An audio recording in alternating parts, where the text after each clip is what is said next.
Respected teachers, honorable guest, my dear friends, I would like to say something on this day. Thank you for giving me this opportunity to speak in front of you. We have gathered to celebrate the Teachers' Day. The birthday of Dr. Sarvapalli Radhakrishnan is celebrated the Teachers' Day, who was first Vice President and the second President of our country. His birthday is celebrated as the Teachers' Day.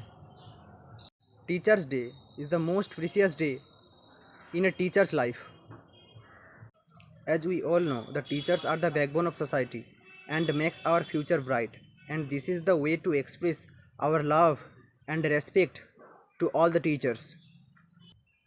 I am fortunate to be the student of Agri SSB College and as well as to be the part of YouTube channel Ideal English Tutorial. I am lucky to be the part of Ideal English Tutorial, where from I get an ideal teacher,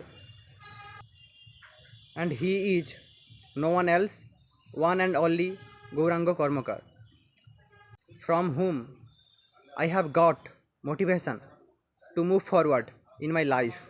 So, sir, so are your blessing upon me so that I can be a good human being.